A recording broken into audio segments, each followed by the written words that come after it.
Hi everyone. With me today I have Merlina Marcan from Sydney, Australia, who's been studying orbs and considers genuine orbs to be communication from other realms. And that's quite a big statement, so I can't wait to hear what she has to say. So welcome, Merlina, and thanks for joining me. Thank you, Cheryl. Now, before we get into it, I know you've got some photos that we've got some slides to show people as you're talking, but I wanted to ask you a few questions.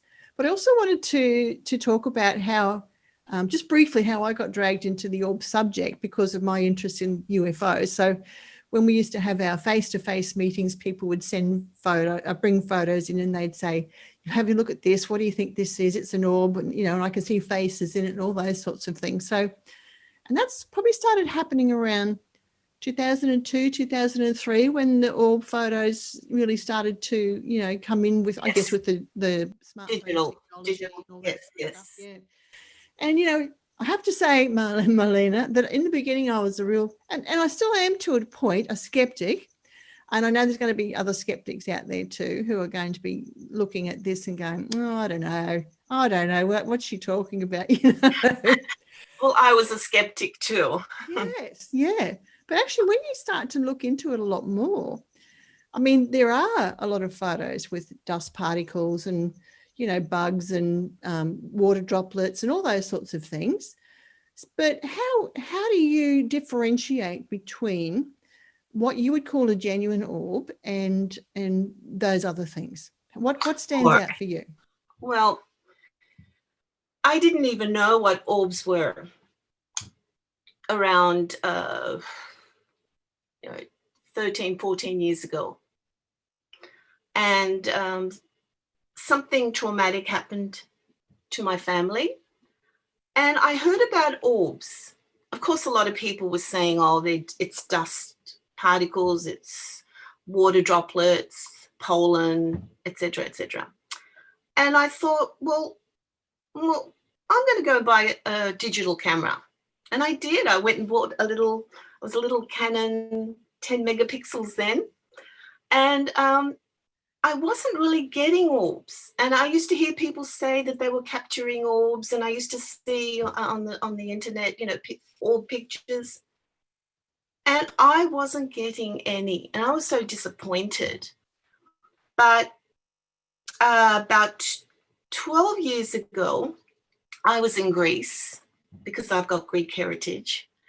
And my father's brother, who was 80 at the time, because he's about 90 something now, I went to visit them, my uncle and auntie. And we had a talk about orbs. I said to my uncle, Uncle, I bought this camera and I'm trying to capture orbs. And he said, well, I'll tell you something that you don't know and not many people know, and I don't tell people, but I can see dead people. This is what my uncle said, my father's brother. And my auntie vouched for him, and she said, yes, he gets up in the middle of the night and he can see shadows. And then my uncle said he often goes to the bus stops or, wherever, shopping or something. And he said, sometimes I look around and I could see all these spirits around people, but I don't dare go and say anything to them because they'll think I'm crazy. And as soon as I heard that, I said, oh, Uncle, when we go out tonight, because it's in Greece, it was summer and people sort of sit out in the parks and the coffee shops are outside on the streets, as you know. And I said, when we go out tonight to have dinner, I'm going to take my camera with me. And if you see anything, please let me know. And he said, okay, because I see them all the time, he said. So that night we went out and it was like the rest of the immediate family, my other aunties and uncles. And all of a sudden, my uncle said, Merlina, he said to me while we were sitting down, he said, Merlina, get your camera out. And I remember distinctly, he said, see that apartment building across the road on the third story, on the third level, there was a pole outside, a telegraph pole. In between the third story and the telegraph pole, there is this, actually, I can't remember what he was saying, but he was saying that he could see all these images of, actually, he said there's a horse in it, there's an angel in it. He was telling me this. I couldn't see. So I got my camera and I aimed exactly to where he told me to aim, which was the third on third height level next to the pole. And lo and behold, I got my very first orb. And as I was saying, I had the camera for nearly a year and I was not capturing orbs. I was getting disappointed. And that was my very ever first orb. And I was just so happy. And then I said to him, oh, any more, show me, tell me, and I'll take a picture. 20 minutes later, now this is, he said, Merlina, he pointed to where to take a photo. And he said, there is this bright red, beautiful light. It's coming towards us, bright red. And he was telling me details inside, but I was just so excited to get my camera out again. And I pointed in the direction that he told me. And I got my second orb, but it wasn't red. It was pink. I got, the first orb was like a grayish orb, the one that was the first one I told you. The second orb that he told me was like a red ball of fire. It came out pink. And I was overwhelmed, Cheryl. After that night, I was out every single night taking photos of orbs. And I always believed that there's more to them. Yeah. I never believed they were dust. Now, you asked me, how do I know what is dust and what is real? Years later, and through my research and 10 years long, I tried to do my MFT method, which are the acronyms for Merlina Focus Technique Method. And this is the method that I use on all the orbs to get the photos that you will see later on. I have tried to do it with dust. I have gotten the camera, I've done so many experiments, I've got talcum powder, I've gone into smoky areas, I've gone into windy areas to get dust orbs. I've got a feather duster in front of the camera, and you get these blotches, of course. That's backscatter of the camera. And I cannot get heads. I cannot get the images you will see. It's just a blur. But when a real orb is captured, you know. There is a difference between real, authentic orbs and dust. Yeah. And it doesn't take much experience to be able to tell the difference. So is it something to do with the CCD in the smartphone cameras now that is allowing them to show up? Well, the truth is that if they want to appear, they will appear. Even with film photography, with the old film cameras, people were not capturing orbs, but that doesn't mean that they were never captured. If an orb wanted to appear, it appeared even in the old film photos. Yeah, they were more rare in those photographs, weren't they? Yes, Yeah. but still they were appearing, not as much as now with digital. But then don't forget, as technology improves, as technology increases and improves, we get to see more. Yes. Yeah. So, yeah. Interesting. And orbs themselves, I mean, I posted a photo on one of my pages of a historical piece of art, which was a person sitting there and there were orbs all around them. And I thought, isn't that interesting, you know, that would show up in that historical artwork. Yeah. Have you found much of that? Have you ever looked into the historical artwork to see if anything like that shows up? Oh, yes. You go into the historical artworks and you'll find from like the 17th century, the 18th century, you'll see all images of what looks like orbs, what looks like UFOs, because people were more tuned to them now, were more tuned to them then. As the years have gone by, people have seemed to have shut down ears, eyes. They just do not want to know the truth. But they've been around us since the beginning of time. Yeah. But in that artwork, like UFO researchers would say they are UFOs, they're discoid shape, you know, they might be like thin at the sides, like thicker in the middle and come out thin at the side, like a classic disc shape, that sort of thing, which is not what the shape of an orb. No, but when we say orbs, we're talking in general terms. Yeah. Orbs can change their shape, their size, their color, their direction, their density in the blink of an eye. Mm-hmm. And they're so advanced that they can change their molecular structures at will and become invisible, and then all of a sudden appear again. Mm-hmm. And orbs are no longer just round. They have different shapes. It's like orbs can turn into ectoplasm.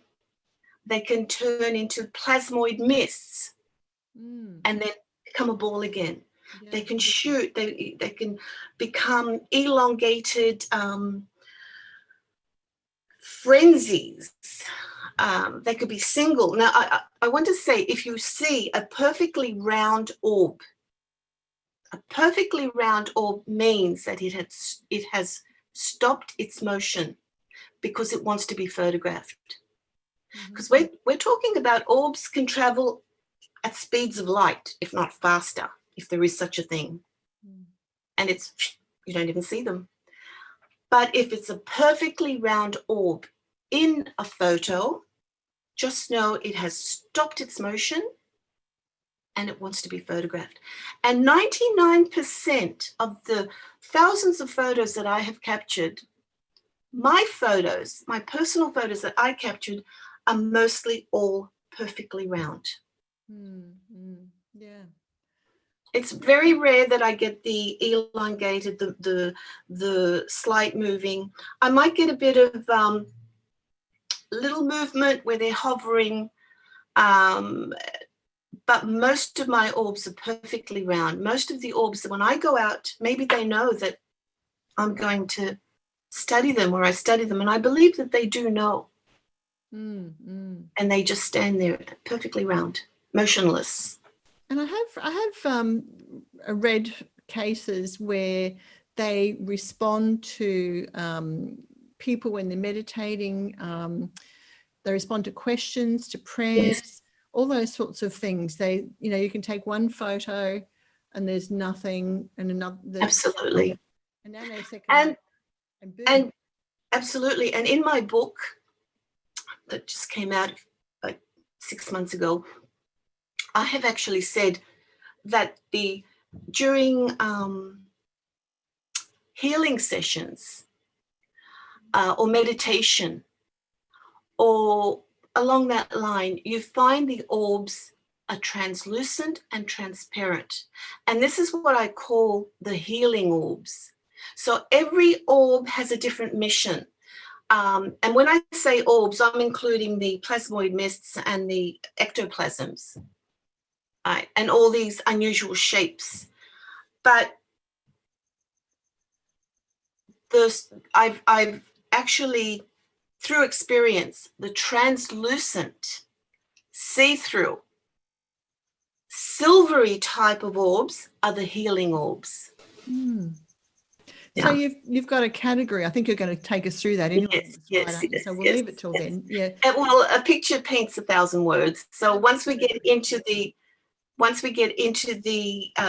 seeing the images, yeah, people will understand much more than just words. Sure. Okay. Well, actually, why don't we do that now? I'll just share the screen and bring up your photos, your slides. Okay. Yeah. So why don't you start us off, Merlina? Okay. Now, I put this in because this resonates in my heart, soul, and mind. This quote. And this quote is said by Buckminster Fuller, who was an American architect, a theorist, an author, an inventor, and above all, he was a futurist. So he said that you never change things by fighting the existing reality. To change something, build a new model that makes the existing model obsolete. So if you want to change or start a change of the paradigm shift of that time, you have to build something strong, and you have to build a new model that makes whatever is prior to that obsolete.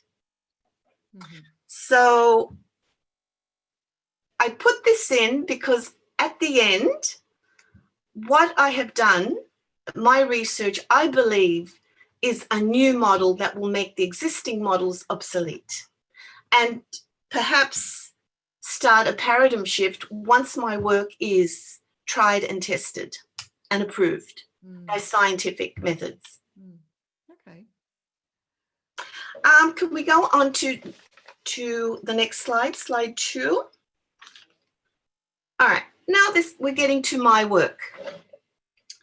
Now, firstly, before I go any further, I'd like to say what orbs really are. So orbs are magnetic energy fields that are being projected to us from other dimensions and other realities. And these structures, because that's what they are, they're a structure. And these structures, these energy fields, can change, as I said, the molecular structures, and they can move as fast as light, they can disappear, they can reappear, they can change their shape, color, density, and everything within the blink of an eye. So in simple words, what is an orb? I want to say that an orb is a cosmic vehicle. An orb is like a capsule. It's a cosmic capsule. It's a cosmic chamber that protects all the activity and all the information that is inside it. Here I'd like to just sort of say that maybe a good example of this is that we've all seen microscopic cells, correct? And it's just like the cell wall on the outside is to protect the cell that's inside, what is inside. So basically, this is what an orb is. An orb is a capsule that protects the information and the energy that is inside.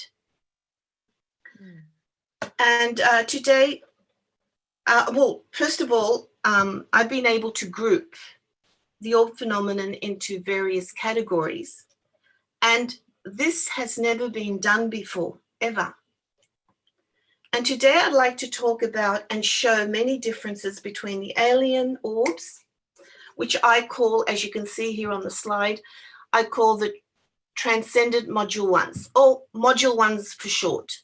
So I call the alien module ones, the spirit orbs, the afterlife orbs, I have named as the Transcended Module 2. Module 2 for short. And I'd like, first of all, to talk about the differences between the two, where people will be able to tell whether it's an alien orb or a spirit orb. Now, just by looking at these two, optically, at first sight, you can tell there's a difference. Now, these two are some of the most common orbs, because there is a vast variety of orbs, shapes, sizes, you name it. But these are the two most common types of orbs that most people capture. Now, let's have a look at the module 1, the alien orbs. These are the wow factors. So if anybody captures a bright wow factor orb in a photo, just know chances are it is an extraterrestrial orb. Going into further examination, if you zoom into these extraterrestrial alien orbs, you'll notice that most of them, practically all of them, or most of them, have a membrane ring or an aura ring around them. As I said, this is the capsule. So they are bright, they are luminous, they're in colors of golds and yellows and silvers and whites and fluorescent bright standing colors, and they have the membrane ring. Now, I believe that the alien orbs have the outside membrane ring or the aura ring around them, because they're from the higher realms and they have a longer way to travel. And they need this aura protection because they have to travel through different atmospheric conditions and pressures in the cosmos. And it's like, I'll give you an example. We get into an airplane and we fly to, I don't know, to Europe. We do have a protection, the aeroplane, correct? The capsule. But if we were to fly to the moon, we couldn't use a simple aeroplane. We'd have to have a fortified rocket that withstands the pressure, the atmospheric conditions that it's going to go through. So it's fortified. So the alien realms have a thicker membrane ring because they have a long way to travel. Inside an alien realm, you will see large multicolored heads and faces. You'll never see a body, ever, because it's covered in this white, thickly, pure white, cloudy substance. Now remember, it's very characteristic that in alien realms, inside the alien orbs, it's just large heads covered in this white. Now let's have a look at the spiritual realms, the spiritual orbs, and they're not as bright. They don't stand out as much as the alien orbs. They're in darker colors of greens, grays, browns. They're caligenous colors. Often they're textured as well. And notice here in the diagram, they do not have that thick membrane ring or the aura around them because they don't have as far away to travel. These are from the mid-astral realms. It's not like from the higher realms that the alien extraterrestrials come from. The spiritual realms are closer to our earthly realms, so they don't really need this fortification. And when you go inside them, which we will see, you'll see heads. You'll still see heads, but they're not as large as the alien realms. The heads are smaller, but there are more of them. And another thing is that you can't really distinguish, when I do my MFT method in a spirit orb, you can't really distinguish the edge of the orb.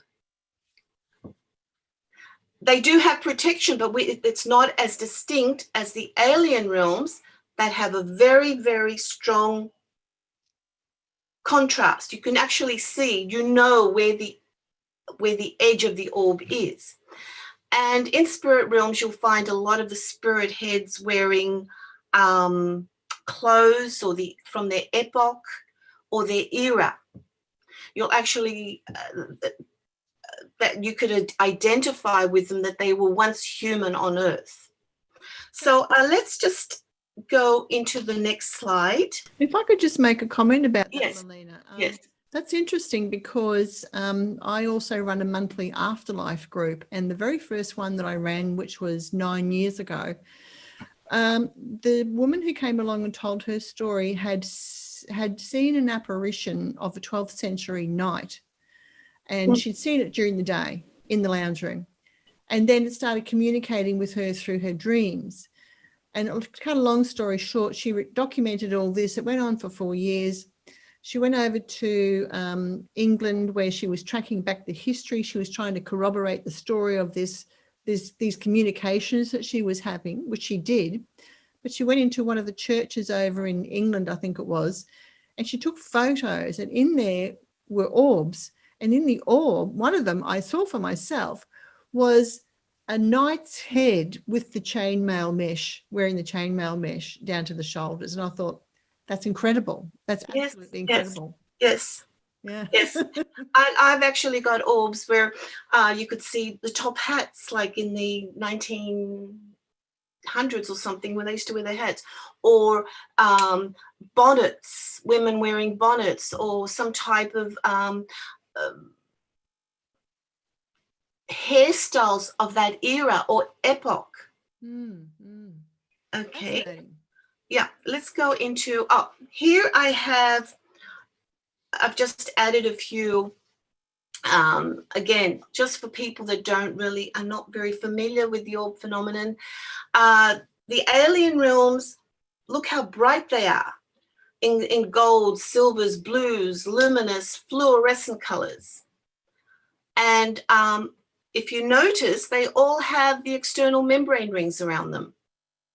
Some are thicker than others, but nevertheless, you can actually see the aura ring around them, which is for their own protection, I believe. And down the bottom are the spirit realms. And again, you can see the different browns, greens.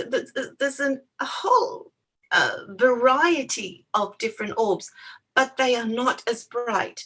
And if you can notice down in the spirit realms, they do not have that distinct aura ring. Sometimes you'll be able to see a little bit on one side and then it disappears. But there is a difference if you can compare the two, the alien and the spirit realms. Yeah. So just by looking at it, if you capture a photo and you capture either the top half or the bottom half or something similar, you know more or less what type of orb they are. How about the next one? Yeah. Now, I've added here, because the orb phenomena follows certain specific characteristics. They follow strategic characteristics. I mean, it's not just all in the air. And there are certain trends and characteristics in the aliens, in the alien orbs, and there are certain trends and characteristics in the spirit orbs. They're different. Now, this is an example. I've just added 3 different type of orbs. These are the alien realm orbs, the transcendent module 1. These are the module 1 orbs, the alien realms. As you can see, multicolored heads and faces. You can't really see the bodies because they've got this really extremely white cloud that they're covered in for protection. But please notice, for example, on the, I can't show you here, on the exterior, you could see the auric shields, which are for protection. And when I go into them, you can see where the orb finishes. You can actually see the auric shields. Can you see them? There is a distinct, you know that that's it. It's there, and it's protecting the inside. So we will see the difference in a spiritual orb. You won't be able to see where the orb finishes or where it starts. Yeah. So that's the basic example. Three examples. Thick outer membranes. Okay, that's it. Okay, the next one. Yeah. All right. Now, in this one here, I've added a module 2 orb, which is a spirit orb. And I've zoomed into it just to show people. It's not luminous like the alien orbs, but you can still see it in photographs. It's not that you can't see it, it's there, but not as bright. And it's definitely not a wow factor like the alien orbs. Now, they're darker colors, as in this one, grays and caliginous dark colors. And look at the outside. There is no distinct external or thick outer membrane. It's there. I mean, if you notice it, it's there. They are being protected by something, but it's not as obvious. So what do we expect to find? What did I say in the spiritual orb, the module 2? We'll still see heads, but they're smaller and more in number. And that white cloudy thing is diminishing. It's not as bright or as protective as in the alien orbs. So we'll see this in the next orb. It's in the next slide, sorry. Now, this is the orb that we just had a look at. You can see the heads. There's more of them. They're smaller, but that pure white, cloudy substance is diminishing. And you can start seeing in the larger photo here where the head is. If you could, do you have an arrow to point? Yes, here. Now, just there. Next to it, there's all these yellow and greens on the other side of the head here. Over here. That's yeah. There's more heads there. So if I focused into this, because I only focused on the large head. If I focus into that, there'll be more heads.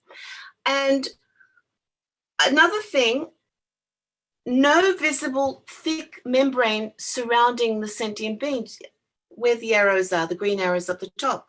You can't distinguish where the orb starts or where the orb finishes. Can you see that? Yeah. Up the top where the arrows are. Yeah. There's no visible outer membrane surrounding it. Yeah. What I want to say there, though, is I know, I'm just going to voice this because I know other people will be thinking it. They're going to say, this is pareidolia. We're seeing human face or faces, everywhere, especially here. Yeah. But actually, that one looks more like a human face than all the rest to me, on its side, slightly on its side.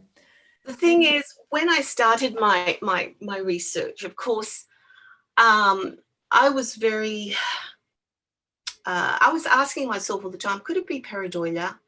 Could it be my imagination? But with the years of research, you find that I've got literally tens of thousands of heads using my MFT method. That is not pareidolia. These images that you are seeing, and if I could get these images all by myself, can you imagine if my method was tested, scientifically tested, with better technology, better equipment, and getting clearer photos? So my next step now is to get really better and clearer photos, and eventually we will. And then there will be no doubt at all. Yeah. All right, next slide. All right, now we're going to talk mostly about, I've got about quite a few examples of alien orbs. So we'll concentrate on the alien orbs for today.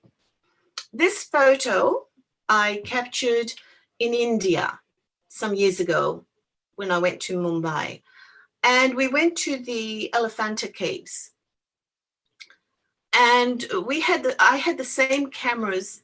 We had two similar cameras, my brother and myself. And my brother was not capturing any orbs at all because he's an architect, and all he was interested in, using the same camera as me, we bought two same cameras. All he was interested in was the architectural details, and he was just photographing columns, and he wasn't capturing any orbs. But I was capturing a lot of orbs with the same camera that he was using because I was focused and asking for orbs to come. And I've just zoomed here where the blue arrow is. I've zoomed into this Alien Orb, Module 1 orb. So it's a wow factor. It's luminous. It's a golden yellow, lemony, bright. It has a thick outer membrane, the aura ring. It has an auric shield of protection and bright luminosity. So automatically I know that this is an alien orb. And I know that if I go into it, as I did, and you'll see large, multicolored heads and the white, pure white, cloudy surrounding the head. So we'll see this in the next slide. Now here's the orb. You could see there are two heads overlapping each other. One is more prominent, the other one is behind. And I've been told it looks like a couple, or it looks like a mother close to a child, but it's definitely two sentient, two cosmic beings there. This one here, the face is sort of on its side. Is that right? Yes. Yeah. Okay. Yes.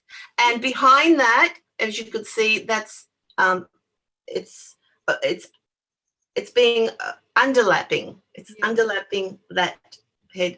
Now, you could also see at the edge, which we couldn't see in the spirit realms, you could see where the orb finishes, where it ends. It's a distinct capsule. Can you see the end if you can point to? Here? Yeah, there, or even on the other side. Yeah, just here with us. Yeah, it's a distinct wall. On the next one, you'll see it better. Yeah. So I just put exactly in the position that they were. These two heads was exactly in that position in the orb, so that people can understand how orbs are traveling. So again, look how thick, how brilliant white this thick white cloudy substance is. When you don't see this in these spirit orbs, you do see some white, but it's not as purely cloudy white as. And you can see the visible outer membrane. Heads are larger and less of them, whereas in the spirit orbs, there's more of them.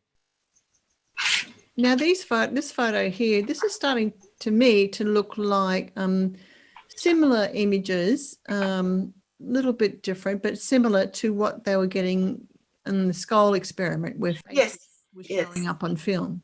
Yeah. But the thing is, it wouldn't, unless they were capturing more the spiritual orbs.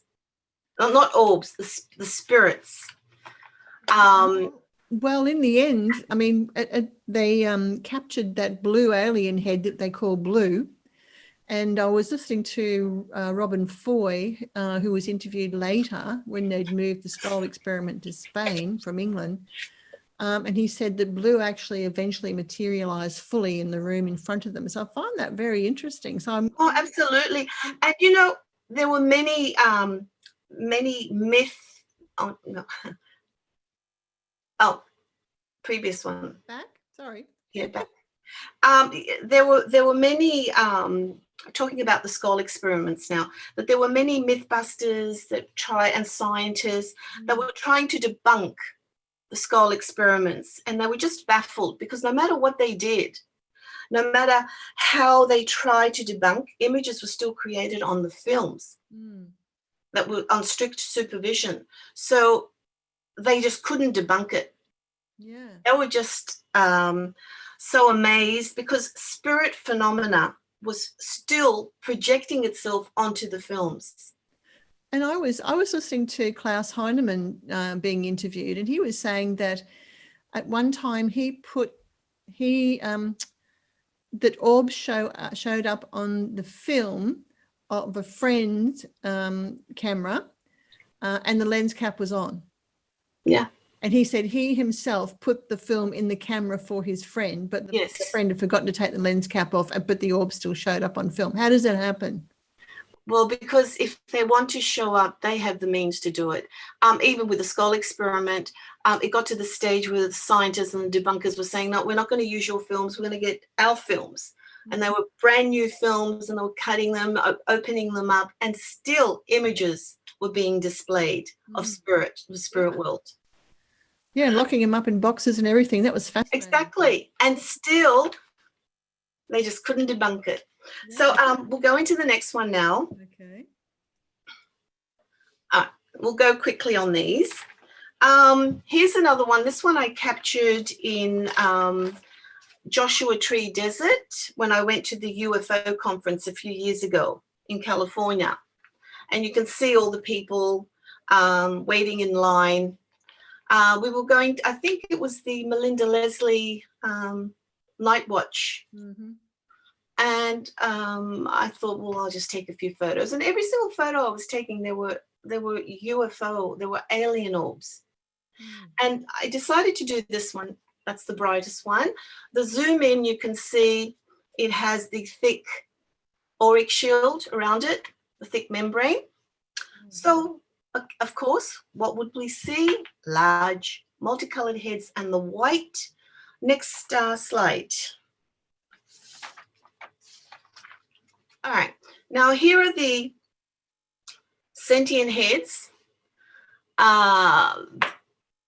There is two again, one overlapping over the other. Now look at how bright this white, it's pure white. It's like a white substance. You don't get this in the spiritual realms inside the orbs. And next photo will be clearer. Here it is. You can actually see where the orb ends. It's not like a haze. It's a distinct where it ends. It's a distinct round auric shield that protects what is inside. All right, next orb. Yes. Again, I'm just trying to make people familiar with the alien orbs. Now, this one I captured in Greece, and it's just the zoom image of it here. It's just, I thought it was just absolutely beautiful when I captured it. It looks like it's like you can actually touch it. You can actually see it's like a three-dimension, multi-dimension really, because that's what they are. They're multi-dimensional. And look how distinct the outer membrane, the auric shield, is around it. When I went in and did my MFT, again, you could see where the capsule ends.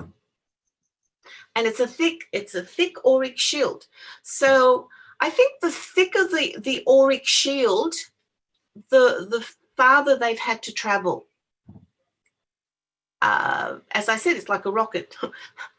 The further we go into the universe, into the cosmos, the thicker our rockets have to be to protect what is inside. They have to be fortified. And here, when I did the MFT, I was surprised because, well, I'm not surprised anymore, because I've seen so many helmets. A lot of the sentient cosmic beings that I have studied of the alien orbs over the years, a lot of them have what looks like helmets or headgear. And this one here, as you can see, it's not really a head. It's like a, we'll have a look at the next film, at the next slide. It'll be clearer. It's like a Batman mask, isn't it? Yes. Now, here it is. Now, this orb I captured in a neighbor's backyard, and that's the fence. And I just incorporated the orb when I did it, just to show people how it was traveling. And, you know, they watch us.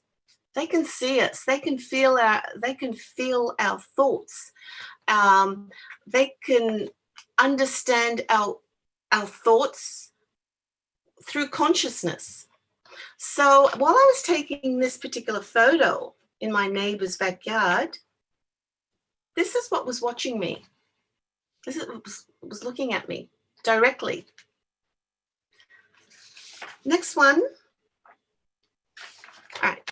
Again, I captured this in a an old car park in India. And I just felt the urge to take a picture, and I did. It was like something was saying, come on, take a picture. It's empty, but take a picture. And I took it, and this is the zoom image of it. Again, all the characteristics of a module 1 alien orb. Look how thick. This is extremely thick. The auric shield is very thick. So this particular orb must have traveled or must have come from very far, because orbs are not coming from just one part of the cosmos. We're getting hundreds of areas of the cosmos that are coming to us, and each one is different. It's like if we see an aeroplane and it's got the Qantas logo on it, we know it's from where? Australia, right? If we see an American Airlines and we see the logo, we know it's from America or Italy or Singapore. The same with orbs. Eventually, we will be able to understand by just looking at them. Hopefully, it'll be in the near future, but one day we will be able to understand and identify from what part of the cosmos, from what star galaxy they are from, just by simply looking at the external chambers, the capsules, the vehicles. Let's just pick up that conversation a bit. Let's just talk about how you were prompted. And it's not the first time I've heard that. I mean, people talk about that with, I was sitting inside, I was watching TV, and I felt the urge to go outside and look at the sky. And there, when they do, they see a UFO or something like that. So what do you think that prompting is? What's that about? Well, first of all, I said most of my pictures are perfectly round. This is a perfectly round orb, so it stopped its motion. I think it wanted to be photographed. They send us subconscious thoughts. It's like, here I am, take a picture of me. But knowing that I'm out there and I want to capture orbs. So, I mean, there could be 5 of us with the same camera, and we go outside to the park, anywhere, and we decide to take pictures. Now, they won't appear in the whole 5 cameras, even though they're the same cameras and we're all taking the same pictures. They will appear when and where they want to appear. Now, as I said before, 99.9% of the photos of orbs that I have taken are perfectly round. They have stopped their motion, probably because they know what I'm doing. That's the only way I can explain it. What about, I was sitting in on another Zoom today with Paul Hamden, who's a Queensland UFO contactee and medium. And he was saying that they appear in a this sort of form. You didn't say orbs. You said in like I'm trying to think of the word, like an ectoplasm sort of shape at times. Yes. Using ectoplasm.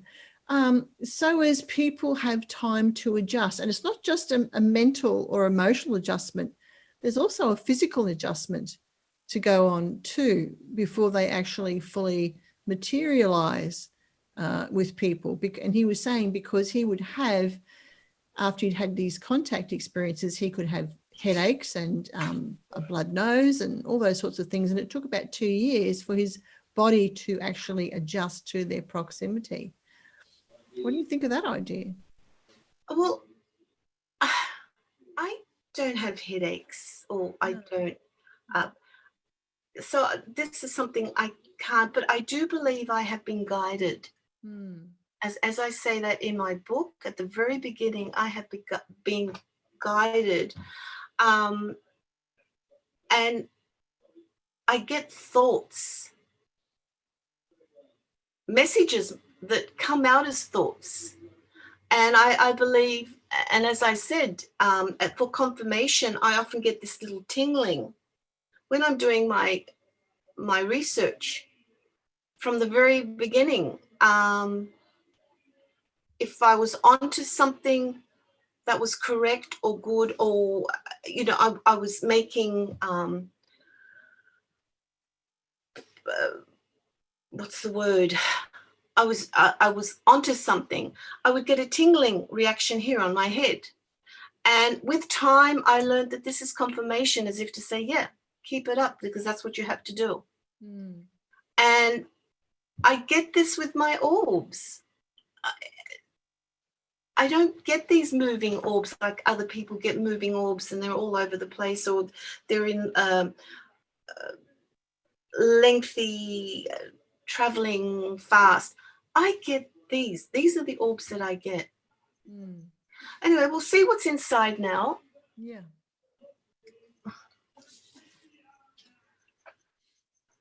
Again, one head overlapping the other. These are two heads. Now, I don't have the technology yet to get clearer photos, but I know that my MFT method is on track. And eventually we will get clearer photos. So here are the two heads. Look at how white it's not like this in the spirit realms. Next one. Okay, I've only got 2 more orbs to show you, of alien orbs. So this one I took, this was an unusual one. This is why I put it in.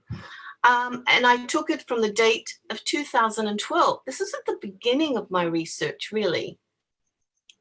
On the 26th of the 27th of the 6th of 2012. And this is in my backyard over my house. I captured this orb. And it's a fluorescent type of orb. When I went inside, this is an unusual type of orb because it's very fluorescent. It shows a lot of depth. You can actually see the square that I have. That's the area of the orb that I've actually concentrated on. If I concentrated on other areas, there would be other sentient heads. And notice how distinct, thick and distinct, the outer membrane capsule is on this when I went into it. That's where the green arrow is, down the bottom. You'll see it clearer in the next photo. It's the same orb. Okay. This is just one of those more unusual, not as common, but I have had quite a few of these fluorescent type of orbs. And somebody actually said that the sentient being in the front, if you could see in the middle, is wearing something like goggles or sunglasses. Can you see the head? Now, this was done at the beginning of my baby steps, these images. I often go back and I study the same orb over the years to see if I can get the same results of that orb, and I do. The only thing is now, over the years, I'm getting clearer and clearer and clearer. So the images I got from an orb, say 6 years ago, 7 years ago, 10 years ago, if I go back and do it in one or 2 years, a week from now, or a month from now, I will get the same results. So it's consistent. It's not a one thing off. It's consistent. Next slide. You'll see it clearer. Okay, so I added it here so you can see how it was traveling and how these cosmic beings, they can watch us. And look how distinct in the square photo. Look how distinct the external aura ring is around it, the capsule, the vehicle, the chamber, whatever it is. It's very distinct, and it protects the information, the activity, and the data inside. It's like a cell wall. So when you say cosmic beings inside this orb, now the orbs are small, so people are thinking, I know people be thinking, are these teeny tiny little beings inside? All right. No, how do you unpack that? Okay. First of all, not all. They can become little dots, and they can, then within a few seconds they can be as big as a room. But have you ever thought of microchips? Like little tiny microchips, all the information that is in a microchip, which had people heard this maybe 50, 60, 70 years ago, they'd say, oh, that's ridiculous. In a little microchip, you've got all this information, and you've got like a whole room of information of books in that little microchip. So orbs are not little. I have actually photographed and I have seen orbs, and I do case studies of orbs where they are as big as a car, as big as a room. So they are not small, but they can become small and then enlarge. Their size is not a question of size. For us earthly three-dimensional people, yes, we think in terms of length, breadth, and height. These are multiple dimensions. So size is it's not a distraction for them. They can enlarge, go small, enlarge, go small, disappear. So we have to try not to think what we've been taught. We have to erase a lot of things and start to relearn things, because there's a lot out there that is not exactly what we've been taught. All right, last orb. Okay, now I told you about helmets. I just put this in just to show you that I'm on ground level now, and I zoomed up. There's the Westfield Tower in the CBD here in Sydney. I sort of zoomed up, and that was the night when there was literally hundreds and hundreds of orbs passing by. And the red down the bottom here are the trees. There's two pinkish red things. They were lit in colors, red and pink colors.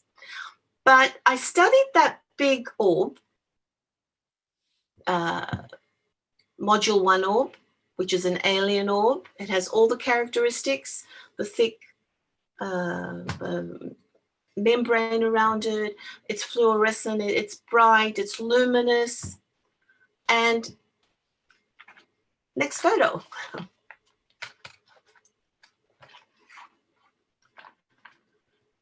Again, look at the capsule membrane on the outside and on the interior. It's distinct. It's very, very distinct.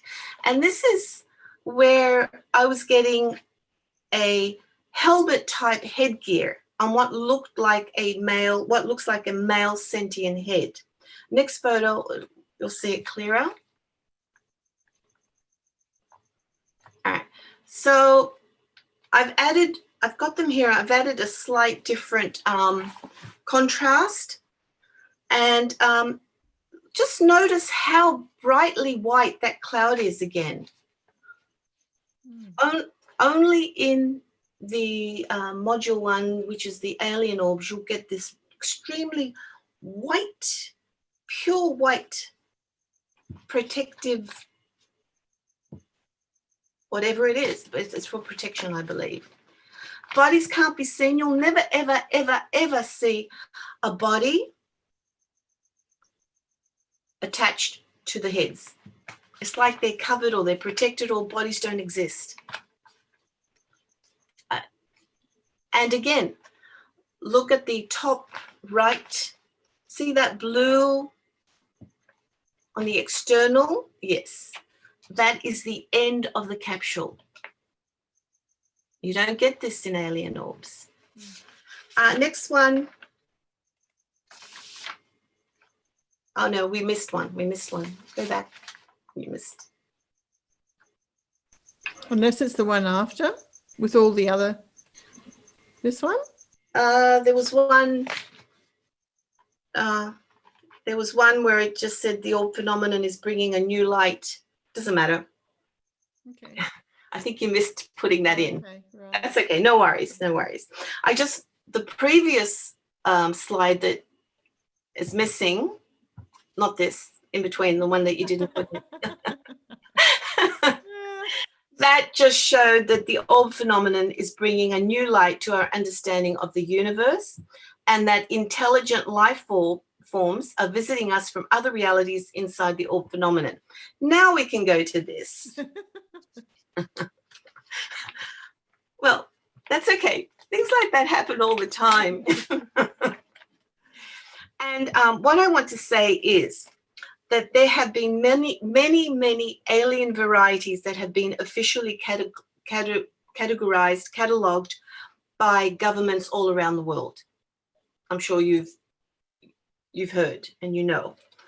And as a matter of fact, Sergeant Clifford Stone of the US Army, in one of the national press conferences in 2001, where there were over 20 military, intelligence, government, and scientific witnesses, he stated that 57 alien races, and I'll repeat this again, 57 alien races have been officially confirmed and categorized. And this was stated in the conference, the UFO conference, in 2001 at the National Press Conference in 2001. So it's just mind-boggling to think of how many more different alien species have been officially categorized and catalogued since then to the present day. It just boggles the mind. And I did some research, and they've said that there are literally hundreds of cosmic races in the cosmos. Well, that would make sense, doesn't it? It's logical. And let's not forget that a former government airman, Charles Hall, has stated that he was living with extraterrestrials at a secret base. He was living with them for 2 years, and he had he's done many lectures stating that Areas 53 and Areas 54 are bases where the tall whites, you've heard of the tall whites, where the tall whites reside and are working with the United States governments. Yeah. And here I've just added just a few examples of some of the different extraterrestrial races that have been catalogued well, such as the Pleiadians, Assyrians, the Andromedans, the Zeta Reticulans, the Draconians, the Reptilians, the Greys. And we're talking about, this is just a small little sample, we're talking about literally hundreds of races that exist out there, and a lot of them come to visit us. Yeah. And my last slide, I think it's the last slide. Yeah. Now, these are real images. These are my images. This is my research, my work. I'm very passionate about my work. And we can see here in the slides, we can see cosmic beings from other realities. And this is why at the very first slide, I added a statement of Buckminster Fuller, if you remember, about building a new model that makes the existing models obsolete. And here is a small example from the thousands of my images that I have of my new model. These are real images. These cannot be debunked.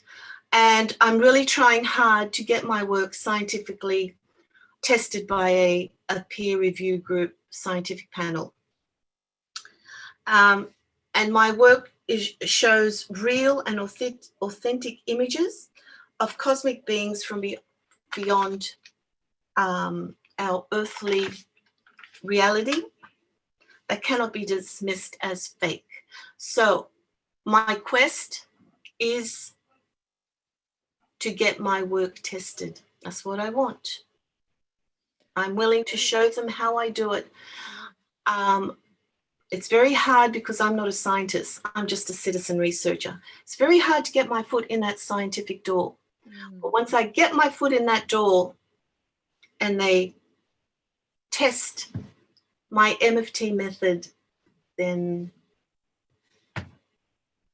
I'm just too, I really get very emotional because this is 10 years of my life. And I won't stop until I get my work tested. Well, I wish you every success with that. It's not easy. Thank you. Dealing with scientists, but it's not easy because if I did this work and I was a scientist and I had ABCDs behind my name, all these letters after my name, I'd be on all the channels. I'd be on interviews.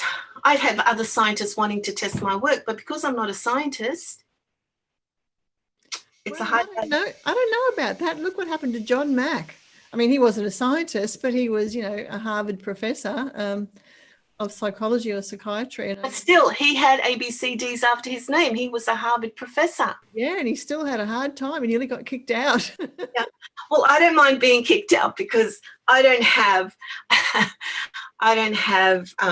to worry about being kicked out of anything. Yeah. My aim is to prove that, actually, no, I'm going to say the opposite. They have to prove that my work, I don't have to prove anything. I'm out there and I'm stating what I have researched, what I have found. They have to prove that my work is a fake, because it's not. Yes, I like that idea. Flip the coin. That's a good idea. Yes. Well, and eventually it will happen. It will happen. I believe in synchronicity. I believe that all things happen for a reason, and maybe it didn't happen like 5, 6, 7 years ago because I wasn't ready. Now I'm ready, and it will happen. Yeah. My work will be tested. Yeah. And, someone actually said to me, a member of my family, said to me, Merlina, do you know that if your work gets tested and is tried and tested and it's acknowledged and you start a paradigm shift, this could be Nobel Prize material? And that's what I thought about it. And I thought, oh my God, yes, I'm not going to stop until my work is tested. Yeah. Yeah. Well, I'm going to stop sharing this now so we can bring you back. There you go. We see you better now. Yeah, like I said, you know, looking at those images, a lot of people will say, well, that's out there. I don't know what that is. It's a bit sci-fi for me. But, you know, I think that when after years myself spent, you know, over 3 decades I've spent in the UFO field, when you're dealing with something that's alien, you really have to keep an open mind about Yes. what they are, how they might interact with humans and other life forms on the planet, how they may appear to us. We don't know. I mean, I know. Obviously, I believe that some of them are walking among us who are the humanoid-looking ones, but there are some, Oh, yes, yes, yes, some yes. who aren't humanoid, and we wouldn't even recognize them, right? Because they'd be below our radar. Because you know, so, Well, you hear so many things of humanoids and interacting with us, and they're mingling in the human race. And as I said, you've got to have an open mind. And in my mind and in my heart, I believe, yes, that is definitely true. yeah, and Definitely true. I firmly believe that we have to always keep room in our minds for something new. That's, you know, that's something that we get stuck in ideas and we can overlook things. Well, had we not seen, if there was a distinct, if there was a, they became distinct, if butterflies, caterpillars, they ceased to be, and the children that grow up never see a butterfly, never see a caterpillar turn into a butterfly, don't even know what a caterpillar or a butterfly is, and we're not even told that once upon a time butterflies existed that transformed from these ugly caterpillars. And because they weren't taught, they weren't told, they hadn't seen, they would never believe you, ever. So we've been taught a lot of things that, well, I don't want to say that they're all lies, but they're half-truths. And we've grown up to believe what they tell us. And I remember, and I'm going to say it again, I've said this many times, when I was going to high school in science class, we just had learnt, we only knew, because that's what they told us, that there were only 9 planets in the universe. That's it. There's nothing out there. It's just 9 planets. Mercury, Venus, Earth, Mars, Jupiter, Saturn, Uranus, Neptune, and Pluto, which I had learnt off by heart then. And that was it. Nothing. Just 9 planets. And now, decades later, they're telling us that there are billions, trillions of star systems out there, of other planets out there. So half-truths, lies, not telling full truths, this is what we've grown up over the last few centuries to believe. And this is all we know. There's just so much truth out there, and there is so much to be explored and so much to be uncovered eventually. And I don't think we'll ever really know all the truth, ever. Well, the universe is a very big place, isn't it? Absolutely. Absolutely. Oh, well, thanks for joining me, Merlina. I really enjoyed this. And I enjoyed it too, Cheryl. And I'm certainly going to be a little bit more open-minded when it comes to orbs from now on. So thanks again. And thank you. We'll talk again. Absolutely. Okay. Bye, everyone. Thank you so much. Bye.